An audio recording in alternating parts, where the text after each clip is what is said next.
Good morning, guys. I just got the kids off to school. I got the younger two over to my mom so that she could watch them. And I am hitting up a hot mat Pilates class this morning before I do anything on the farm because Mama needs her time. Mama needs her time.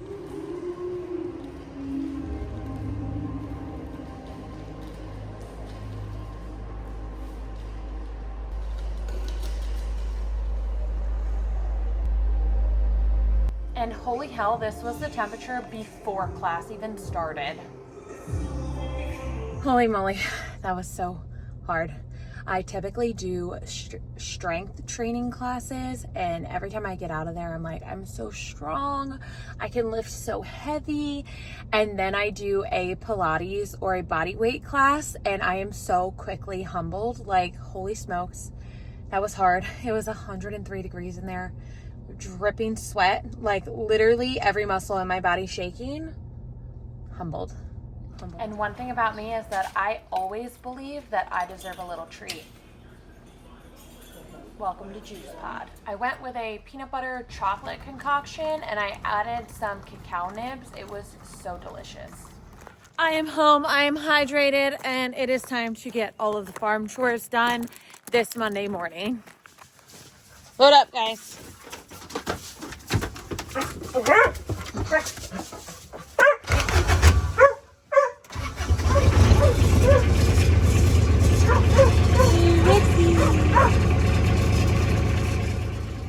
During the last quarter of 2024, we started really planning out what 2025 was going to look like for us, and what we basically came to the conclusion of is that we were really comfortable with where we were at with both pork and poultry, but we really wanted to step our game up when it came to the beef side of things.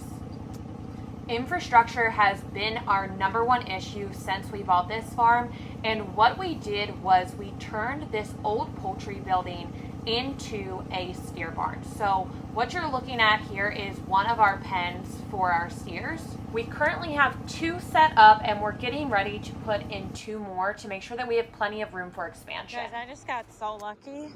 Ben was not supposed to be home for a while. He's already here. 20 grand in butcher bills later, we got our meat back. I'm just going over the paperwork from the batch of chicken and beef that we just got back from 2 separate processors. But one thing that I always check as soon as we get our chicken paperwork back is the weight. So I always like to see how many birds in total we ended up sending, what the gross weight was, and then also what our weight ended up averaging, which this batch was 5.22 pounds, which I'm very happy with. We usually like to average between 5 and 6 pounds. That's kind of the sweet spot. Anything below that, your profit margins are really small. Anything above that is obviously a bonus, but between 5 and 6 is really like our sweet spot. This live weight was a bit lighter than our last. I think our last was over 6 pounds, but they were also a different breed of bird. So I am very happy with this. We had only 2 dead on arrival, which is really great. And then 5 were USDA condemned, which is usually for something respiratory. Let's see, find my paperwork.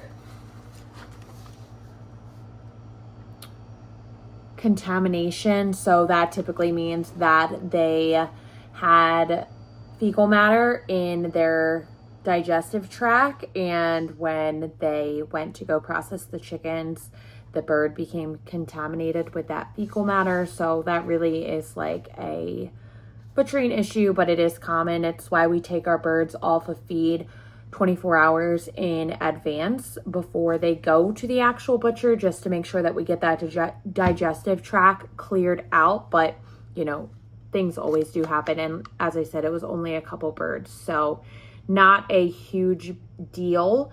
The other birds were condemned for air sacculitis, which, like I said, was something respiratory, and this is not uncommon. It's definitely something that you see, and it's something that you should account for if you are using a USDA processor.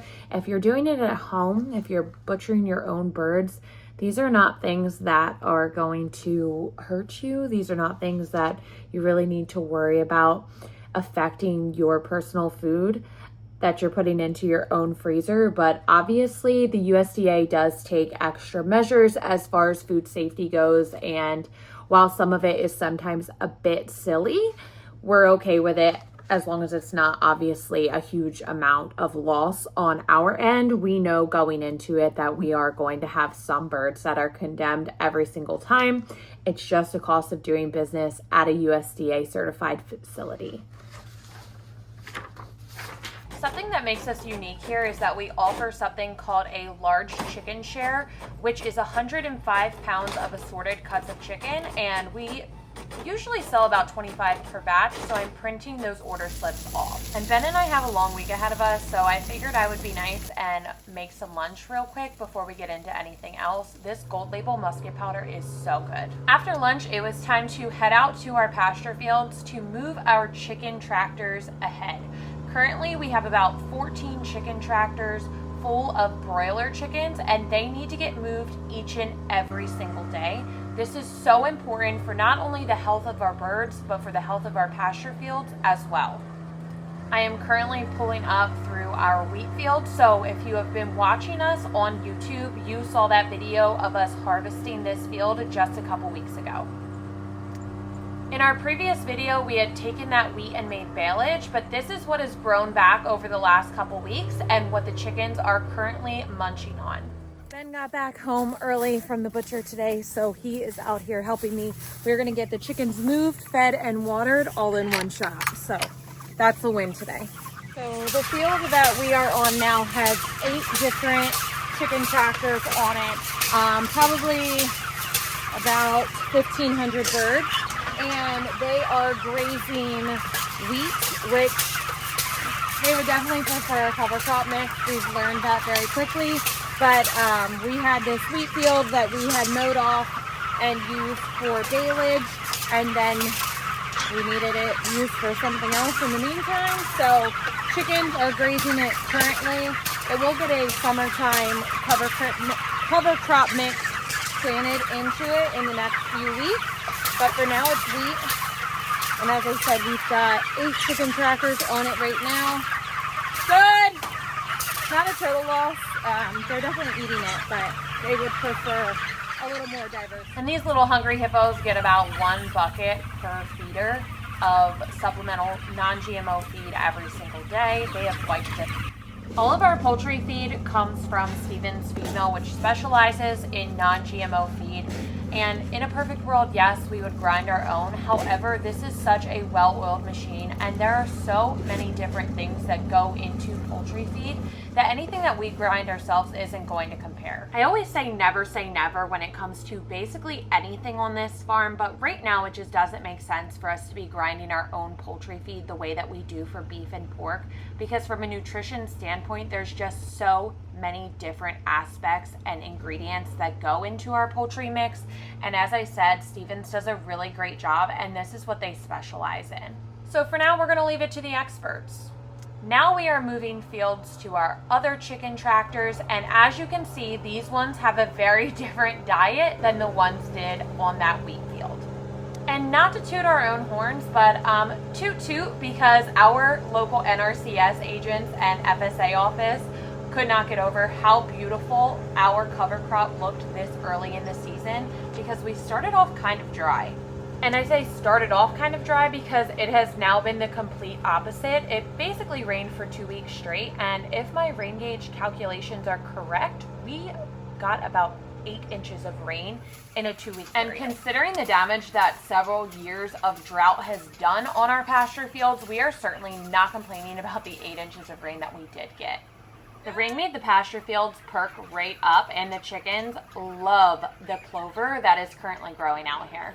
After speaking with an animal nutritionist last year, we actually realized we have to be really careful about how much clover they're consuming, because excessive protein can contribute to metabolic imbalances, and it puts stress basically on the bird's organs, particularly the liver and the kidneys, and then it leads to secondary issues like toxemia, which is something USDA will condemn for. I am walking up to get the boys off the bus. We got everything done just in time. The coops that we just moved that were in a separate pasture, they are on a seasonal cover crop mix. So this is a spring mix, and it probably has about 20 different varieties of grasses, legumes, all the great things. And the birds truly love it. They do so well on it. I wish they were all on it right now, but they're not. So they're all moved, done for the day. Everything's watered, everything's fed. I think I officially have all of the work done for the morning, just in time for the kids to get off of the bus. And then, of course, you know, I still have my garden to tend to for the day, and then we have baseball tonight. So it never really ends, but I feel like, what time is it? 2:30? 2:30, plus we had a lunch break, and I went to the gym this morning. Not too shabby. Mondays are typically Ben's day off, so he's not usually here, but he went and picked up chicken and beef this morning. He did a full run. I think he said he left at 3:30 this morning. So when he got back, he was like, I'll just help you get it all done. It'll be faster. And it was. I'm very grateful. That is not my typical Monday. Usually it's me and two of the kids getting it all done or trying to squeeze it in when they are napping. So I'm not complaining one bit. And that's a wrap on my Monday morning here at Hidden Creek Farm. We so appreciate you for joining us. If you like this kind of content, please be sure to like, subscribe, even leave us a little comment. If you do, we'll give you a huge virtual hug. So thanks for stopping by.